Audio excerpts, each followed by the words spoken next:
Assalamualaikum warahmatullahi wabarakatuh. Salam sehat dan sejahtera selalu. Selamat datang kembali di lingkaran misteri bersama saya Untung Prasetyo, yang pada kesempatan kali ini akan kembali melanjutkan kisah dari Warijan. Tapi sebelum kita masuk ke ceritanya, jangan lupa untuk mendukung channel ini dengan menekan tombol subscribe dan juga tombol like-nya. Nyalakan lonceng notifikasinya agar sahabat semua tidak ketinggalan kisah-kisah menarik lainnya. Dan bantu share link video ini agar channel ini semakin berkembang lagi. Oke, tanpa berlama-lama lagi, mari kita simak ceritanya.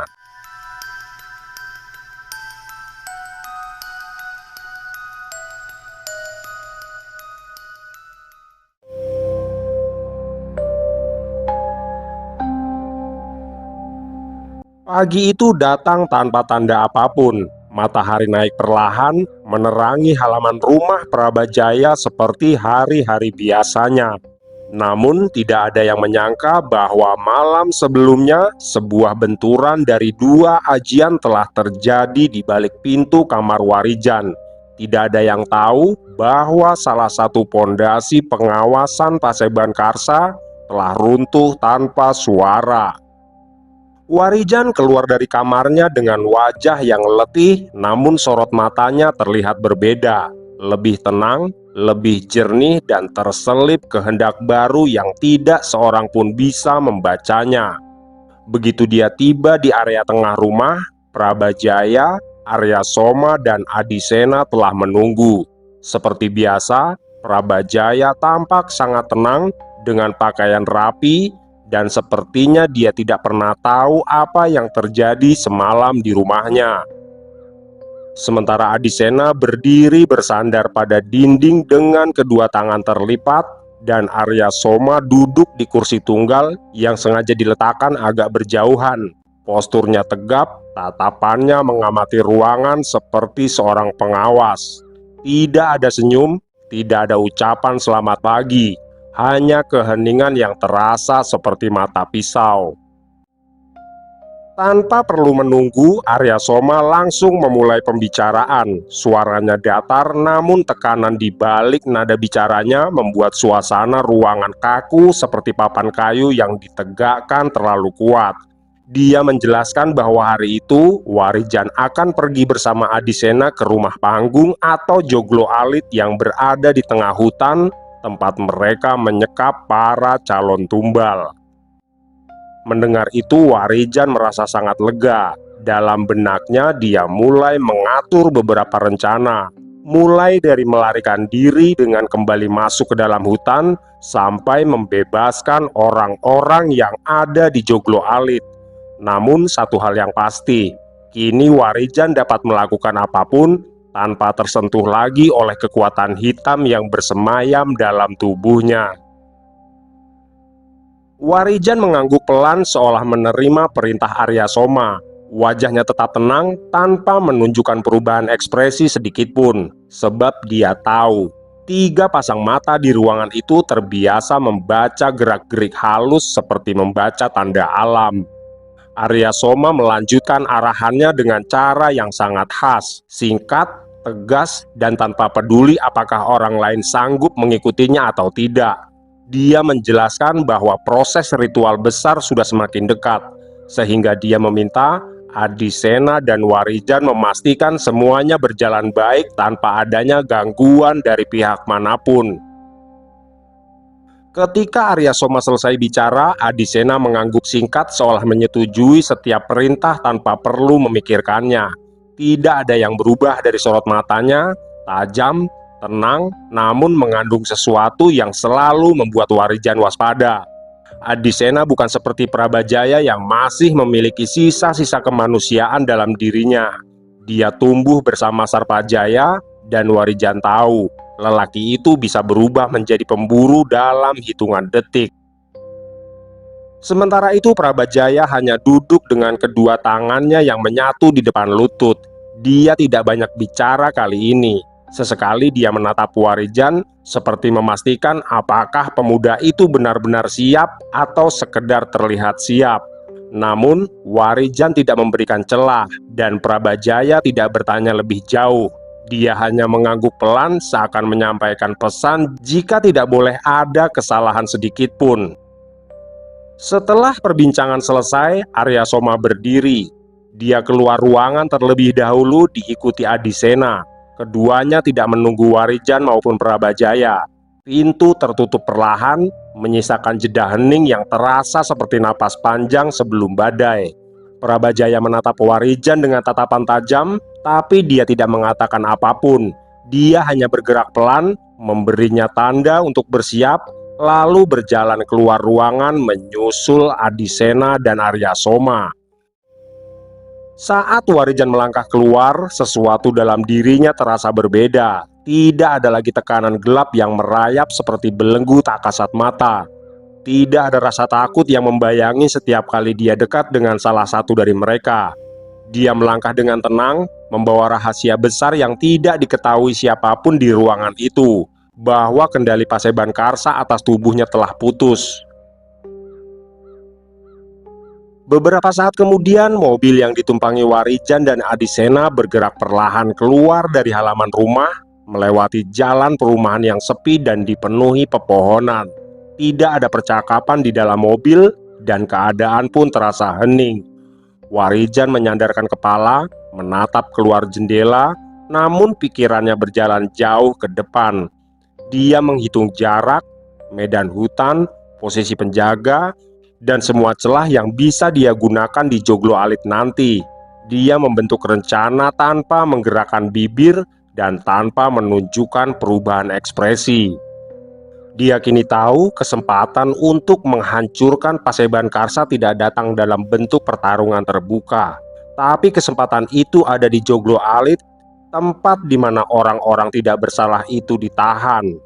Adisena melirik ke arah Warijan sebentar seraya mencoba membaca apa yang sedang dia pikirkan. Namun, Warijan sudah lebih tenang daripada sebelumnya. Tidak ada gelombang energi hitam yang bisa memicu kecurigaan. Tidak ada tanda apapun bahwa dalam tubuhnya tidak lagi tersisa ikatan Paseban Karsa. Siang pun berganti malam dan perjalanan Warijan bersama Adisena serta dua orang pengawalnya menuju hutan berjalan tenang tanpa ada kendala. Mobil yang mereka kendarai melaju pelan melewati jalan tanah yang lembab, diapit pepohonan tinggi dan rimbun. Di kursi depan, dua orang bertubuh tegap duduk tanpa banyak bicara. Hanya sesekali melihat keluar jendela seperti sedang memastikan jika tidak ada ancaman yang mengikuti mereka. Sedangkan di kursi belakang tepat di samping Warijan, Adisena duduk dengan wajah yang seperti biasa, tenang, datar namun waspada.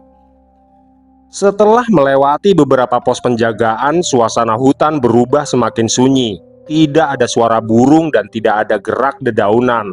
Warijan mulai merasakan sesuatu yang tidak wajar, namun dia tetap tenang agar tidak menimbulkan kecurigaan. Beberapa puluh meter kemudian, dari balik semak-semak di sisi kiri jalan, seseorang tiba-tiba muncul sambil terhuyung-huyung.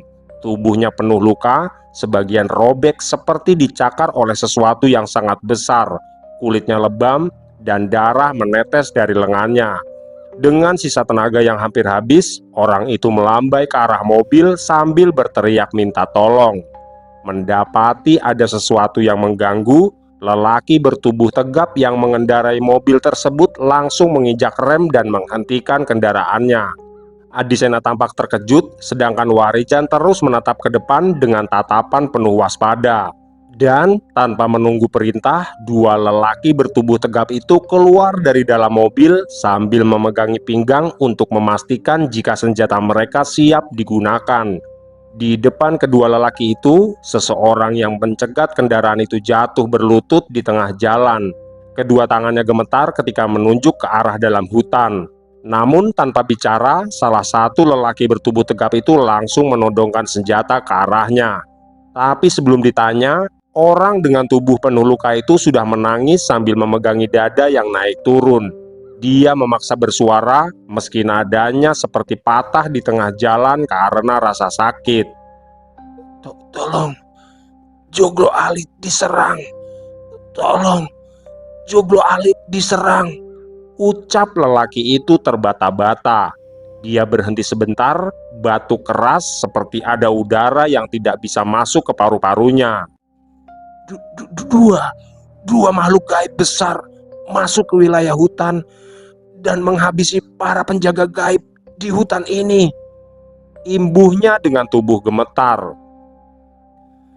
Kata-katanya terputus oleh rasa sakit yang membuat tubuh lelaki itu berguncang, tapi dia tetap berusaha untuk menjelaskan.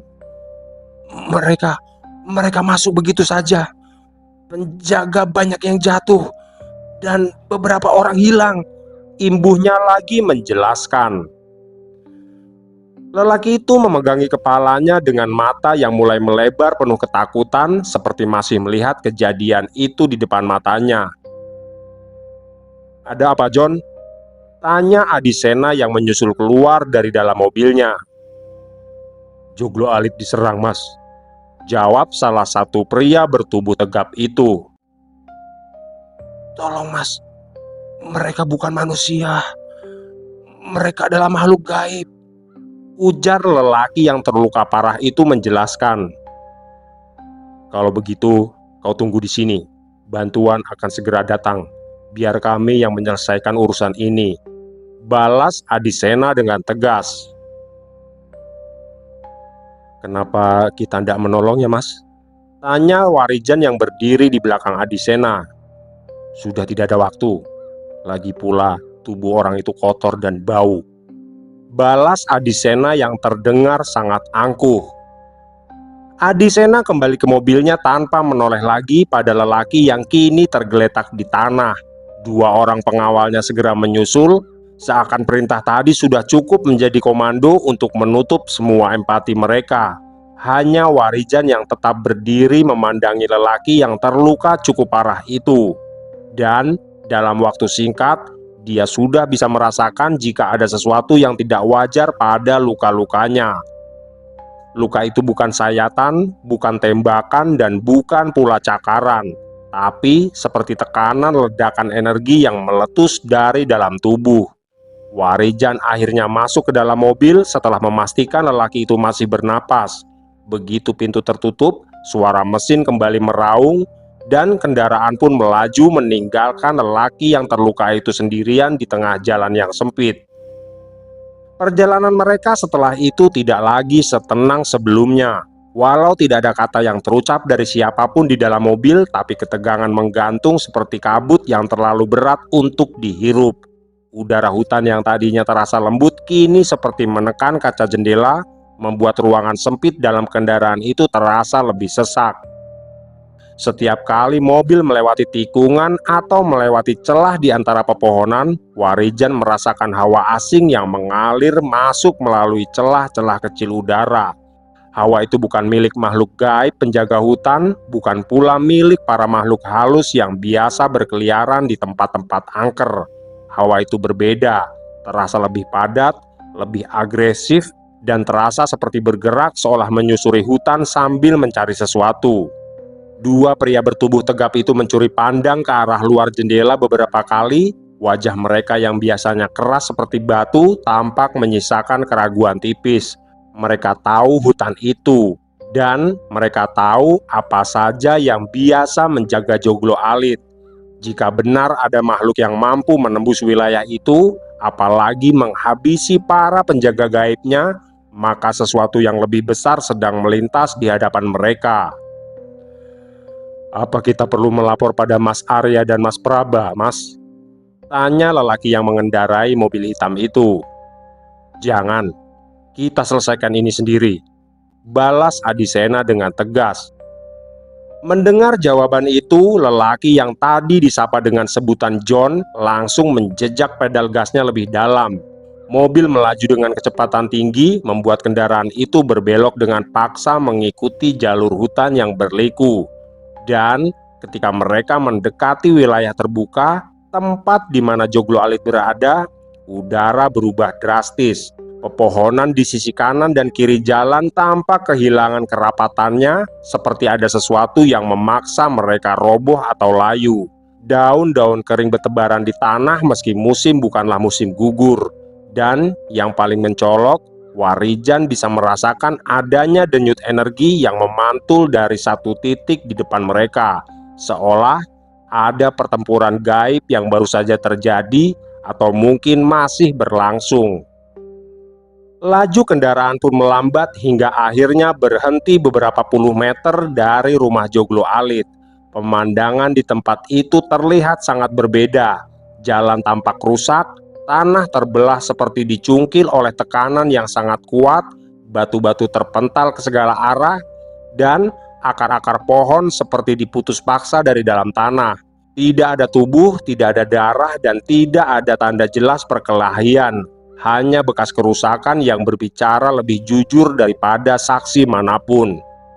Dua orang pengawal Adisena langsung membuka pintu mobil dan turun lebih dulu. Mereka menyisir sambil terus bersiaga dengan tangan yang tak jauh dari senjata mereka. Adisena menyusul setelahnya, memandangi kerusakan itu dengan cemas yang tidak dia tunjukkan lewat kata tapi terlihat jelas di sorot matanya. Warijan turun terakhir, dan begitu kakinya menyentuh tanah, dia langsung merasakan sesuatu yang lebih kuat daripada saat dia masih di dalam mobil. Sebuah energi dari makhluk gaib yang terasa tidak asing lagi baginya. Walau samar, namun dia seolah sangat mengenalnya. Warijan menunduk meraba tanah dan mencoba mengalirkan energi murninya untuk menelusuri jejak energi makhluk gaib tersebut. Dan betapa terkejutnya dia ketika mendapati getaran halus yang berasal dari sosok yang memang sangat dikenalnya. Dia langsung tahu jika makhluk yang menyerang Joglo Alit bukanlah makhluk liar, tapi sosok itu datang untuk menyelamatkannya dari jerat Sarpajaya dan juga Paseban Karsa. Langit malam menggantung rendah di atas Joglo Alit seolah ikut menahan nafas melihat apa yang tersisa dari tempat itu. Rumah panggung yang biasanya memancarkan cahaya redup dari celah-celah kayunya kini berdiri dalam kegelapan pekat, seakan kehilangan denyut kehidupan. Tidak ada lampu yang menyala, tidak ada suara langkah, dan tidak ada getaran gaib para penjaga yang biasanya berjaga mengitari batas rumah itu. Hanya sunyi yang begitu dalam, sampai-sampai detak jantung seakan terdengar sangat kencang. Joglo Alit tampak seperti bayangan besar di tengah hutan.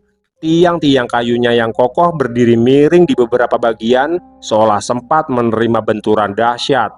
Dinding-dinding papan banyak yang terkelupas, beberapa bahkan robek seperti dicakar oleh sesuatu yang memiliki kekuatan tak wajar. Tangga kayu menuju serambi patah di bagian tengah, membuat ujungnya menggantung tak berdaya. Atap sirap yang biasanya rapat tampak terbuka pada beberapa sisi, meninggalkan celah yang memuntahkan bayangan ke dalam rumah. Serambi depannya sunyi tanpa satupun penjaga.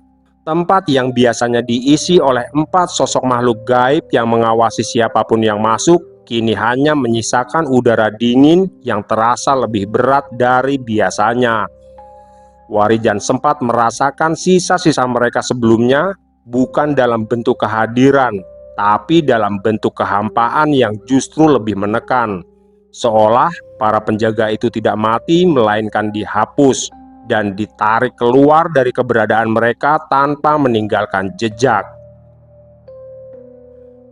Apa yang sedang terjadi di tempat ini? Gumam Adisena sambil terus mengedarkan pandangannya ke arah sekitar.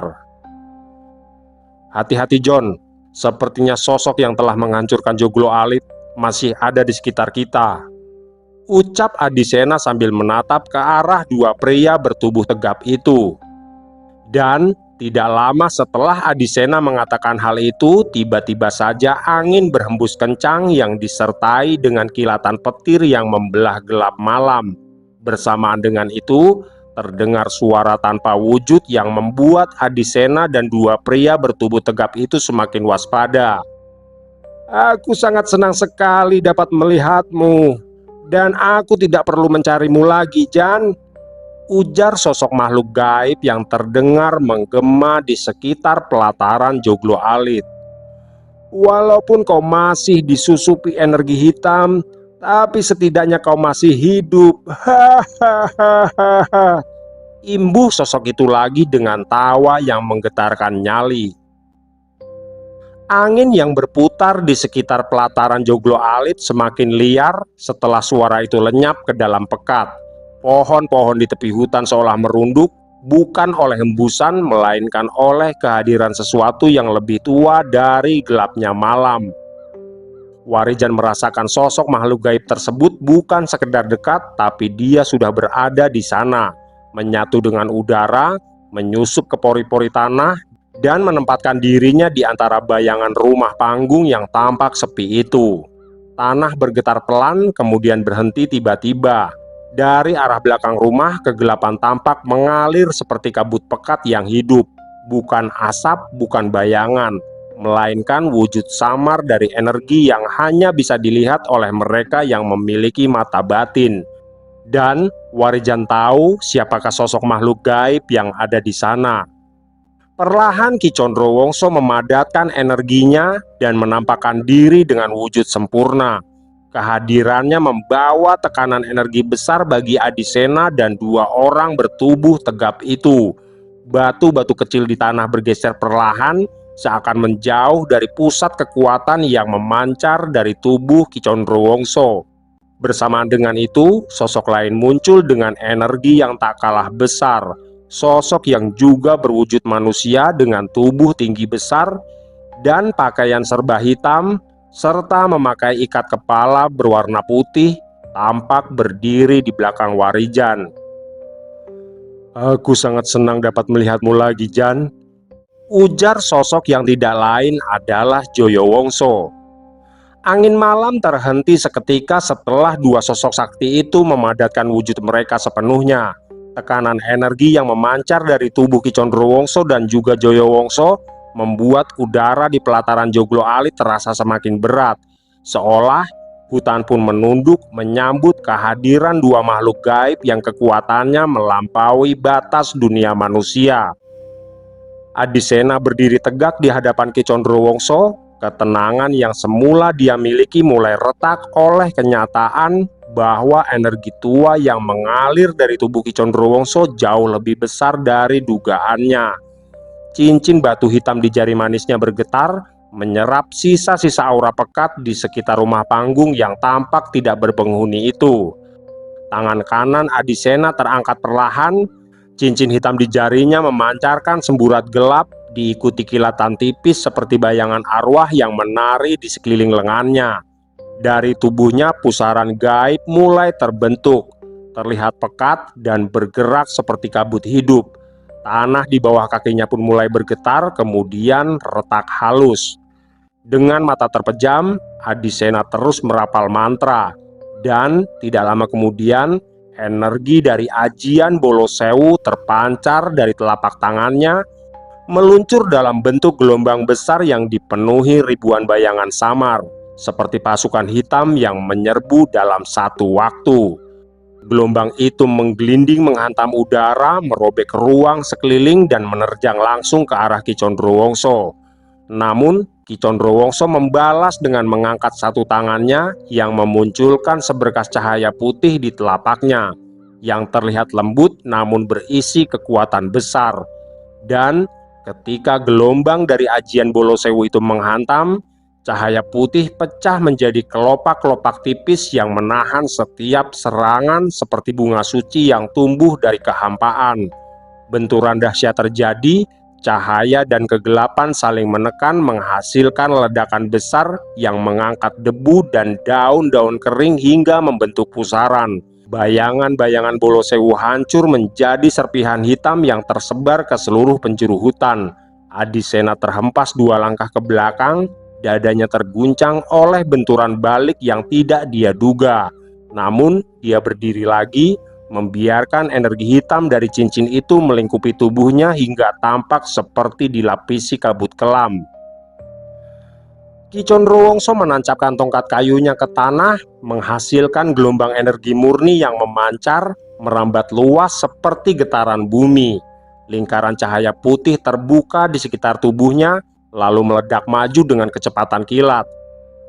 Adisena tersapu oleh serangan itu, tubuhnya terguncang oleh kekuatan yang menembus energi pelindungnya dan menggetarkan tulang-tulangnya. Namun, Adisena bukanlah manusia biasa. dia kembali menegakkan tubuhnya, mengumpulkan kekuatan dari ajian-ajian yang telah lama dipelajarinya di bawah bimbingan Sarpajaya.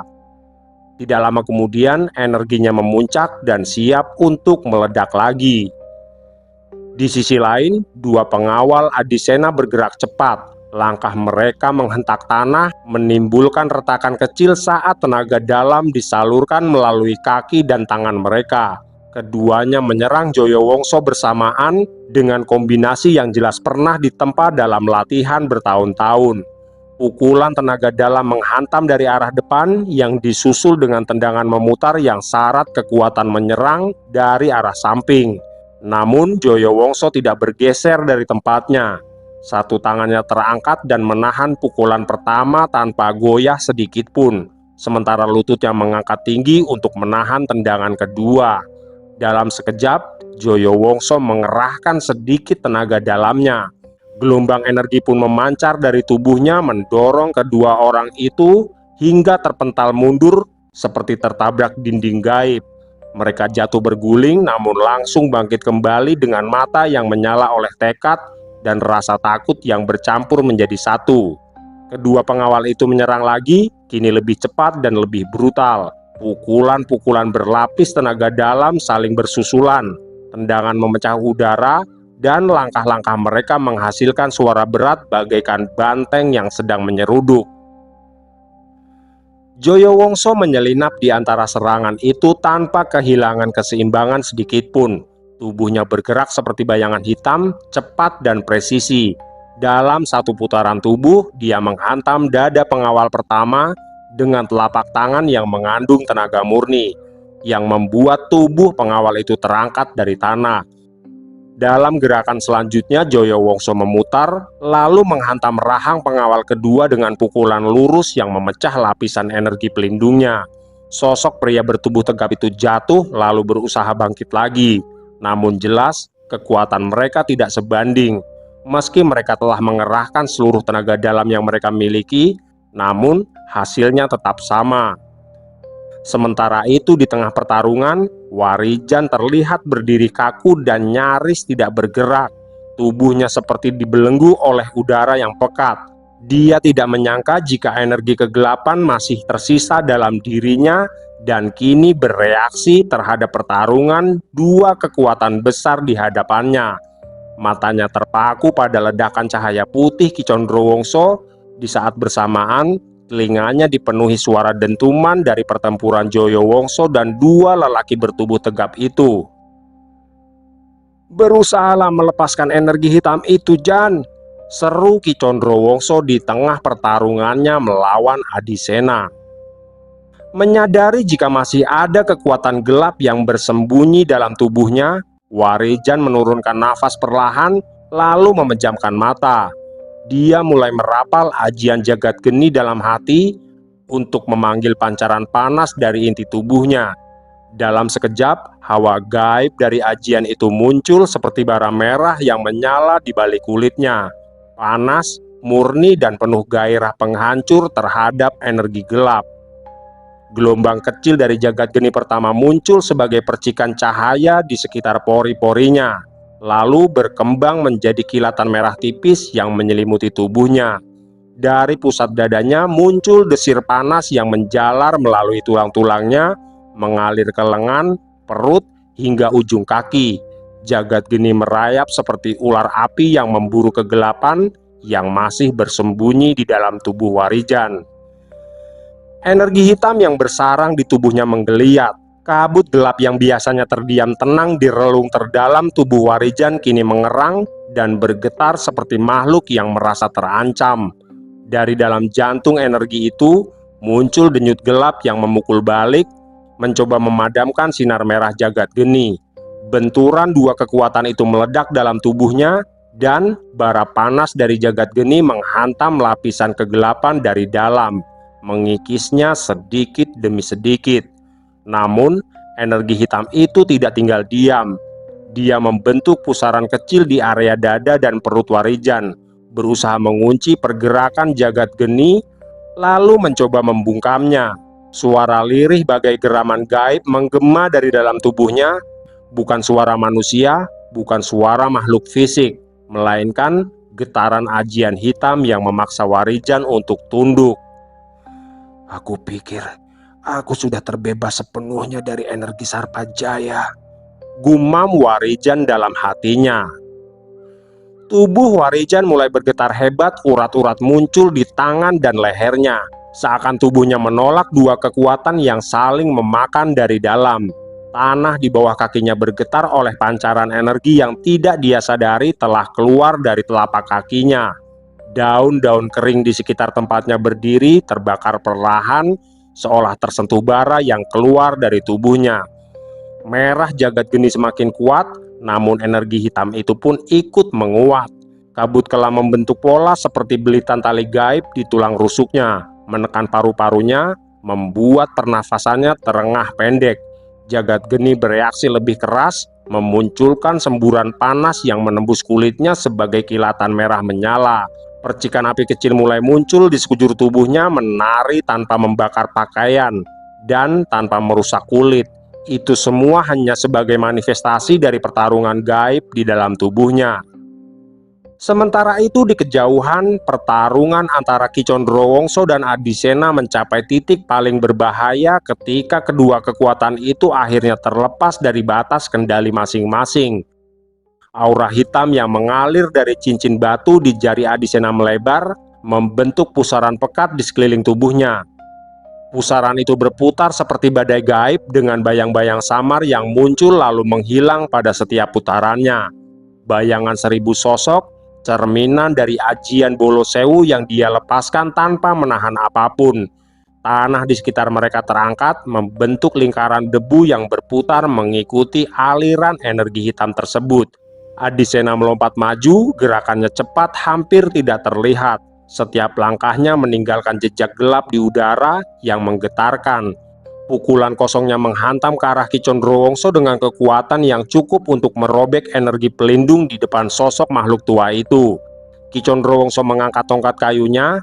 Patahan di bagian bawah tongkat itu memancarkan cahaya putih berkilat yang mengandung kekuatan besar. Satu hentakan tongkat ke tanah menimbulkan gelombang cahaya yang memukul mundur bayangan-bayangan hitam yang mengitari Adisena. Seolah cahaya itu memiliki ingatan dan tahu kemana harus menghantam terlebih dahulu. Adisena tidak mundur, tubuhnya bergerak semakin cepat, dan gelombang ajian Bolo Sewu muncul berlapis-lapis, menyerbu dari segala arah, membentuk ribuan pukulan tak kasat mata yang berusaha menembus dinding cahaya Ki Condrowongso. Pertarungan pun berubah menjadi badai, langit di atas Joglo Alit bergetar oleh benturan energi. Pohon-pohon di sekitar rumah panggung membungkuk hebat, beberapa patah dan jatuh secara bersamaan. Tanah yang sebelumnya retak kini terbelah, membentuk guratan panjang yang memancarkan sisa-sisa cahaya dan kegelapan yang saling melilit seperti ular raksasa yang bertarung. Ki Condrowongso memusatkan tangannya, energi murni naik melalui tongkat kayunya lalu meledak keluar sebagai semburan cahaya yang tidak menyilaukan, namun tajam seperti pisau halus yang menembus semua kegelapan di depannya. Cahaya itu tidak menghancurkan tapi memurnikan, dan karena itulah dia menjadi musuh alami ajian gelap apapun. Benturan keduanya tercipta sebagai ledakan tanpa suara. Gelombang cahaya Ki Condrowongso menghantam inti ajian Adisena, memecah pusaran bayang-bayang itu satu persatu. Bolo Sewu yang semula muncul sebagai ribuan sosok hitam berubah menjadi abu hitam yang melayang sebelum menghilang dari dunia. Gelombang kedua cahaya murni menyapu tubuh Adisena, bukan untuk melukai, tapi untuk menuntut tubuhnya mengeluarkan seluruh energi kotor yang dia pakai. Pada momen itu, Adisena terhuyung. Cincin batu hitam di jarinya bergetar hebat, kemudian retak halus. Retakan itu mengeluarkan kabut kelam sebelum akhirnya pecah menjadi serpihan kecil yang jatuh tanpa suara ke tanah. Energi Bolo Sewu runtuh, Adisena berusaha kembali mengumpulkan sisa kekuatannya. Bahunya naik turun dengan irama cepat, memaksa tubuhnya untuk tetap bertahan. Namun, tubuhnya tidak lagi mampu mengikuti tekadnya. Energi murni di dalam dirinya telah terkuras hampir habis. digantikan kekosongan yang menghisap seluruh kekuatannya ke dasar tubuh. Cahaya terakhir dari serangan Ki Condrowongso menyapu wajah Adisena, membuat pandangannya bergetar. Tubuh Adisena perlahan kehilangan keseimbangan, lalu lututnya jatuh menyentuh tanah terlebih dahulu, kemudian lengannya terkulai dan tubuhnya tumbang menyamping seperti pohon besar yang dipotong dari akarnya. Debu tipis terangkat ketika tubuh itu menyentuh tanah lalu perlahan kembali turun. Adisena tidak terluka parah, namun energi murninya mengering dan meredup hingga ke titik nyaris padam. Kesadarannya hilang sepenuhnya, tenggelam dalam gelap hening yang tidak mematikan, tapi cukup untuk membuatnya tidak berdaya dalam waktu yang lama. Ki Condrowongso berdiri tegak di tengah kekacauan itu, dikelilingi sisa-sisa cahaya murni yang perlahan mereda. Tongkat kayunya kembali membisu, namun aura yang mengalir dari tubuhnya tetap besar tanpa menunjukkan tanda kelelahan. Di sisi lain, dua orang yang bertubuh tegap yang merupakan pengawal dari Adisena masih bertahan meski sebelumnya mereka terpental oleh kekuatan dari pukulan Joyowongso. Wajah mereka dipenuhi tekad walau nafas mereka tersengal, namun kaki mereka tetap menapak ke tanah dengan kuda-kuda kuat khas para pendekar. Dalam jeda pertarungan, mereka mengumpulkan kembali tenaga dalam untuk melakukan serangan kepada Joyowongso. Sosok pengawal pertama meluncur dengan pukulan lurus yang cepat, memusatkan tenaga dalam pada kepalan tangannya. Udara di depan pukulan itu terbelah, menimbulkan getaran halus yang hanya bisa dirasakan oleh mereka yang memiliki kepekaan batin. Sedangkan pengawal kedua tidak kalah cepat, dia melompat setengah lingkaran hendak menghantam kepala Joyowongso dari samping dengan tendangan memutar yang berlapis tenaga dalam. Joyowongso bergerak tanpa tergesa, dia hanya menggeser setengah tapak ke belakang. Bahunya sedikit menunduk untuk melewatkan pukulan pertama yang melintas di depan wajahnya. Pukulan itu menghantam pohon besar di belakangnya dan memecahkan kulit kayu hingga serpihannya terpental ke udara. Tendangan dari samping tadi diterima Joyowongso dengan lengan kiri yang tegak dan kokoh. Getaran pukulan itu menyambar lengannya, namun tidak cukup untuk menggoyahkan tubuhnya. Satu putaran kecil yang dilakukan Joyowongso untuk meraih momentum, lalu dia menghantam pinggang pengawal itu dengan sikutan pendek yang syarat dengan energi. Tubuh pengawal kedua terlipat oleh hantaman dan terpelanting beberapa langkah ke belakang. Pengawal pertama kembali menyerang, kali ini dengan teknik sapuan rendah yang menargetkan kaki Joyowongso agar dia kehilangan tumpuan. Sapuan itu cepat dan dilakukan dengan kekuatan penuh, hingga tanah yang tersapu ikut terangkat membentuk lengkung debu. Namun Joyowongso melangkah ke atas dengan ringan, seolah melompat di atas udara, dan dalam momen itu tubuhnya berputar sekali, lalu tumitnya jatuh menghantam bahu pengawal pertama. Hantaman itu membuat tubuh pengawal Adisena terdorong ke tanah, namun dia masih memaksakan diri untuk bangkit kembali. Kini kedua pengawal itu menyerang secara bersamaan. Kombinasi pukulan dan tendangan mereka lebih terarah. Satu dengan pukulan beruntun ke dada Joyowongso, sementara lainnya menyerang dari belakang dengan tendangan lurus penuh tenaga. Joyowongso mencondongkan tubuhnya ke depan, menghindari pukulan pertama, lalu menangkap pergelangan lengan pengawal itu dengan satu gerakan cepat. Dalam satu tarikan lurus dan kuat, dia memutar tubuh pengawal itu dan menjadikannya tameng untuk menahan tendangan dari pengawal kedua. Benturan keras terdengar ketika tendangan itu menghantam dada rekannya sendiri. Tubuh pengawal itu terhempas ke belakang, mengeluarkan nafas berat yang tersangkut di tenggorokannya. Pengawal terakhir masih berdiri berusaha menyerang lagi, namun Joyowongso sudah bergerak lebih dulu. Satu langkah cepat membawa dirinya masuk ke dalam jarak serang. Pukulan telapak tangannya menghantam ulu hati yang diikuti oleh pukulan siku ke rahang dan ditutup dengan hentakan lutut ke bagian dada. Tubuh pengawal itu terangkat dan jatuh tersungkur tanpa mampu menahan berat tubuhnya sendiri. Di tempatnya berada, tubuh Warijan masih bergetar hebat menahan ledakan energi hitam yang terus meronta dari dalam dirinya. Ajian jagat geni yang dia bangkitkan hanya mampu menjaga kesadarannya agar tetap utuh, namun tidak cukup kuat untuk benar-benar membakar tuntas sisa kekuatan kelam yang merayap dalam nadinya.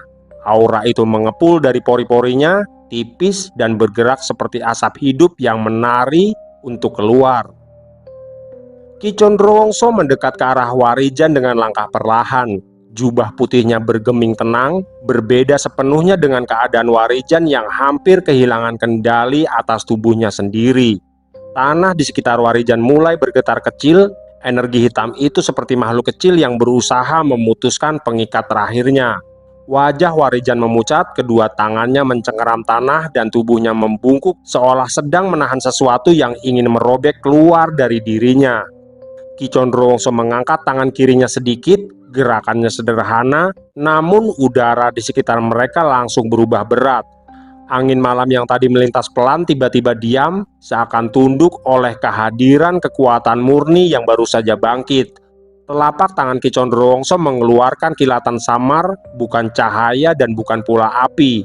Kilatan itu adalah pancaran energi murni yang sangat halus, berwarna putih lembut seperti awan tipis di puncak gunung. Energi itu turun perlahan ke tubuh Warijan, dan begitu sentuhan itu mendekat, energi hitam dalam tubuh pemuda itu memberontak. Asap hitam meledak keluar dari kulit Warijan, membentuk pusaran kecil yang memuntahkan suara lirih yang mirip bisikan. Tanah di sekitar mereka tergores seolah energi itu mencoba melarikan diri ke segala arah. Namun, Ki Condrowongso menekan telapak tangannya sedikit ke bawah. Dalam sekejap, energi putih itu menyelimuti tubuh Warijan sepenuhnya.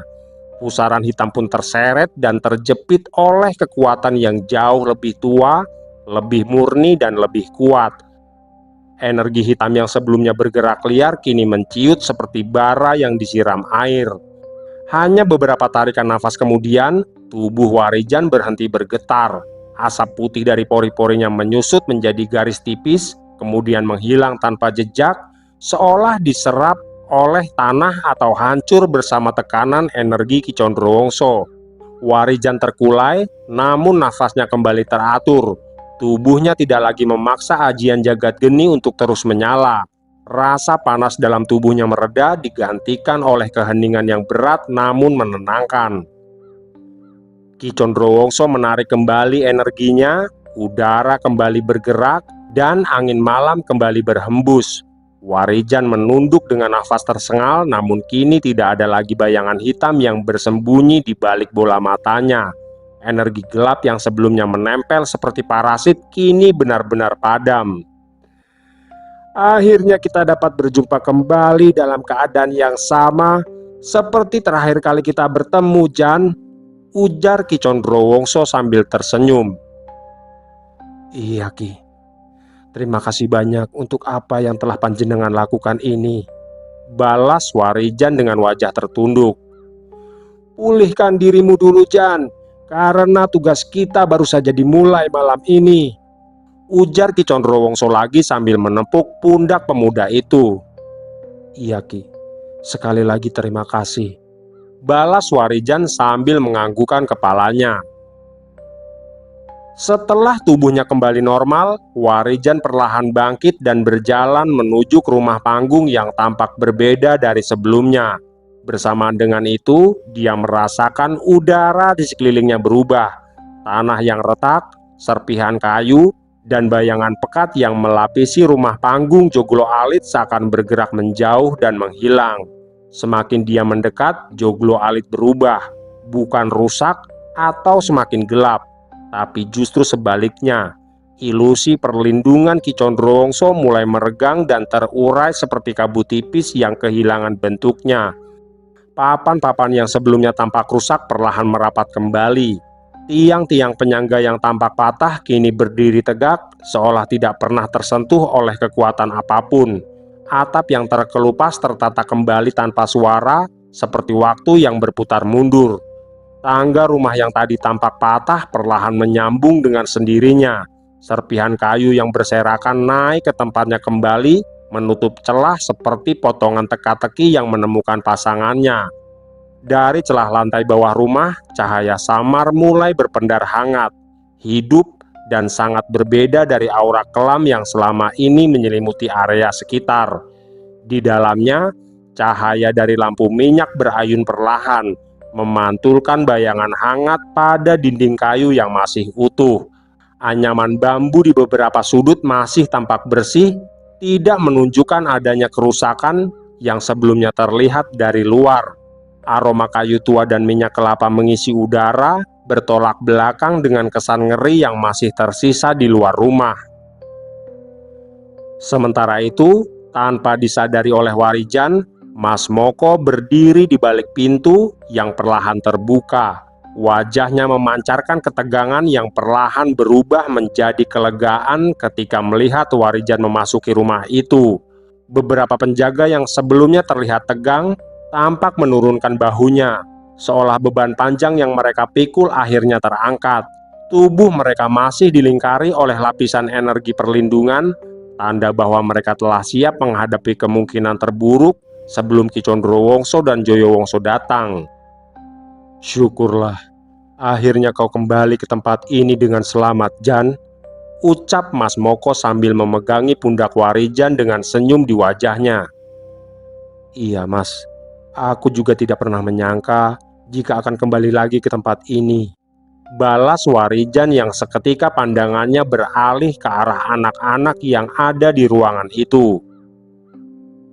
"Eyang Condrowongso dan Ki Joyo menyelamatkan dan membebaskan kami, Jan," ujar Mas Moko yang membuat Warijan terkejut mendengarnya. "Sudahlah, tidak usah kau pikirkan lagi, Jan. Bukankah aku sudah berjanji jika aku akan membantumu menyelesaikan laku lampah yang diperintahkan oleh gurumu, Jan?" sahut Ki Condrowongso yang berdiri di belakang Warijan. "Nanti saja kau ceritakan semua ini kepada Sudiro jika kita kembali ke Lembah Balulang," imbuhnya lagi sambil menganggukkan kepala. "Jadi, sampean dan Pak Lekdiro telah berhasil membawa Widanu kembali, Ki?" tanya Warijan dengan wajah penasaran. "Benar sekali, Jan.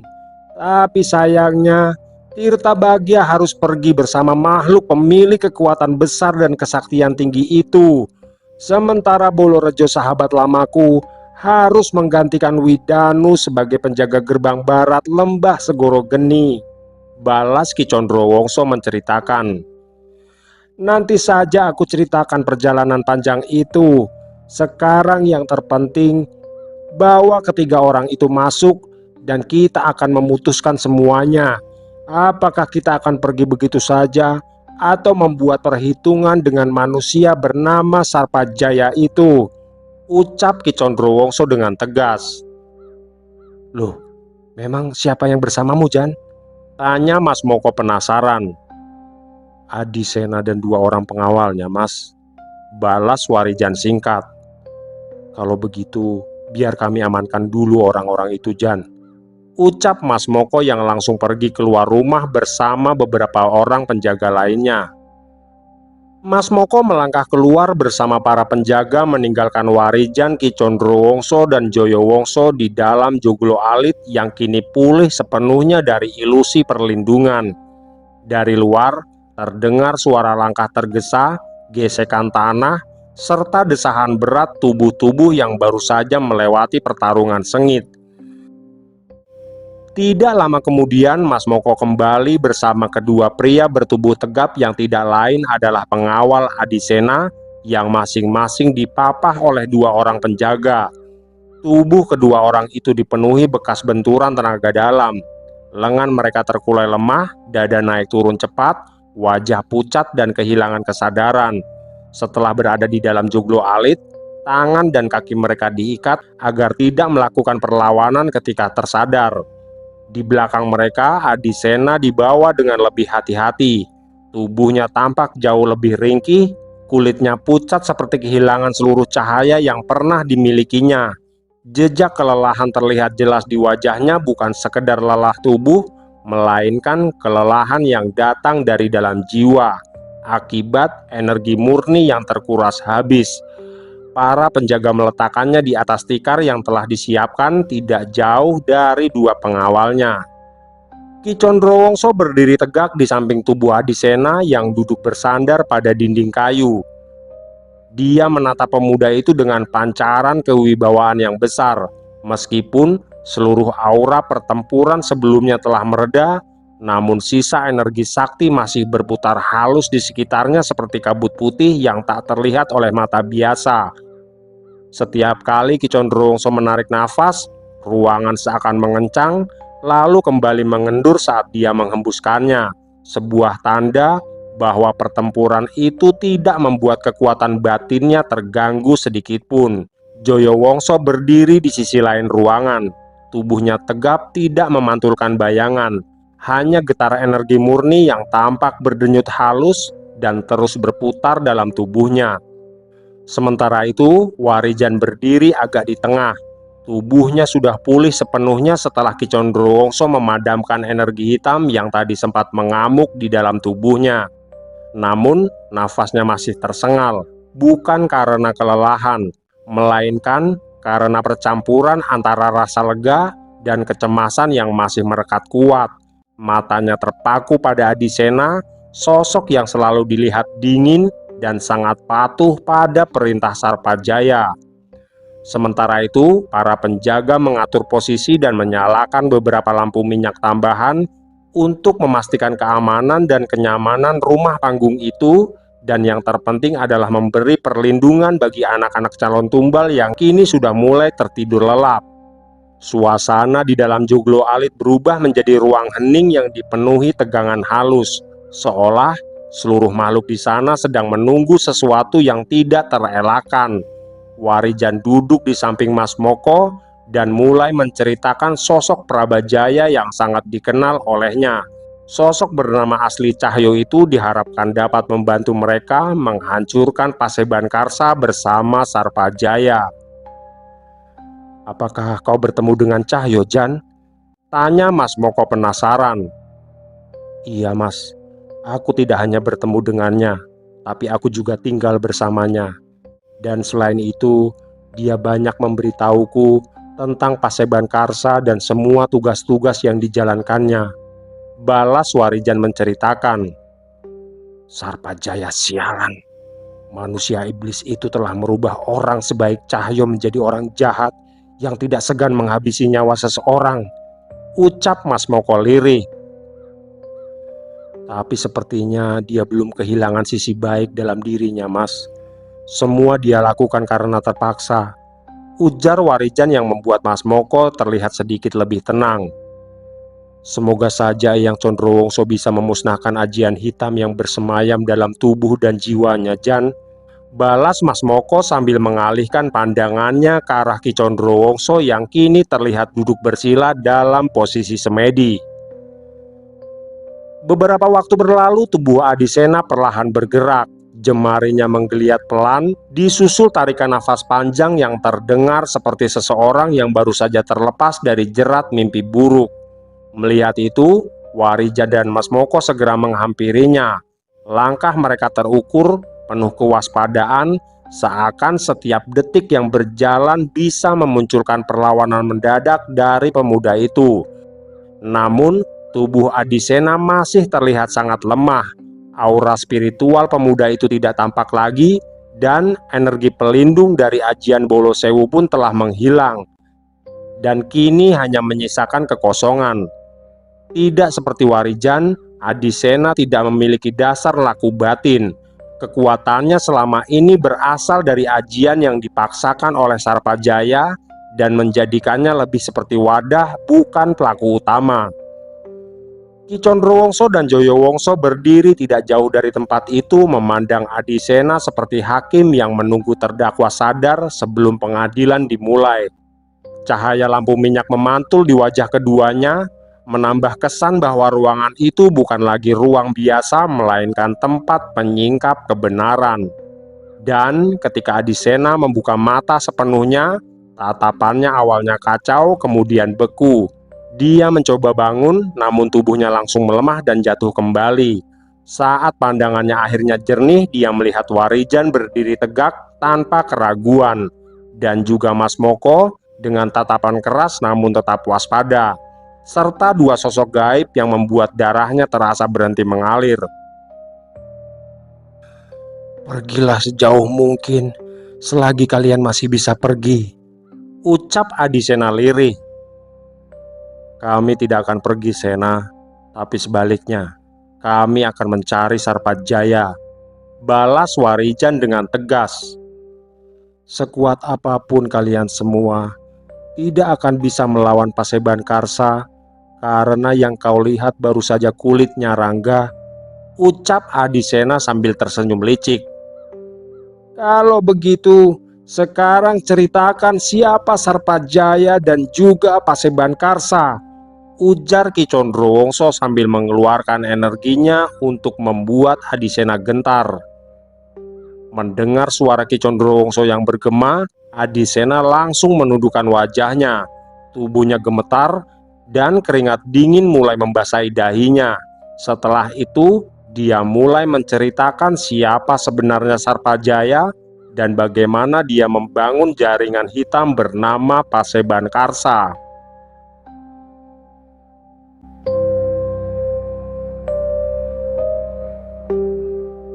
Oke, sampai di sini dulu kisah dari Laku Lampah Warijan pada episode kali ini. Terima kasih buat sahabat semua yang telah menyimak kisahnya hingga akhir. Terima kasih juga buat Bang Reza Eza dan Bang Arman serta Vega Dekorasi yang telah memberikan donasi secara langsung melalui nomor dana yang ada pada deskripsi video. Semoga selalu dimudahkan rezekinya dan diberi kelancaran dalam usahanya. Amin, amin ya robbal alamin. Oke, saya Untung Prasetyo pamit undur diri. Mohon maaf jika ada kesalahan dalam berucap. Wassalamualaikum warahmatullahi wabarakatuh. Salam sehat dan sejahtera selalu.